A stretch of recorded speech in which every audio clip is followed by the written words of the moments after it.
మిత్రమా, నిన్ను అడగకుండా చెప్పడం అవివేకం, అడిగితే తెలుసు కూడా చెప్పకపోవడం అహంకారం. అడవిలో పరిస్థితులు ఎలా ఉన్నప్పటికీ సింహం గడ్డిమేయదు.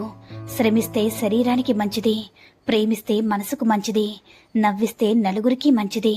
మనిషికి ఎప్పుడైతే మన అవసరం తీరిపోతుందో ఆ క్షణమే మనతో మాట్లాడే విధానం కూడా మారిపోతుంది. ఒకటి గుర్తుంచుకో మిత్రమా, ఎందుకు ఈ పని చేస్తున్నాను, దీనివల్ల ఫలితమేమిటి, ఇందులో విజయం సాధించగలనా, ఈ 3 ప్రశ్నలు వేసుకోకుండా ఏ పని మొదలు పెట్టవద్దు.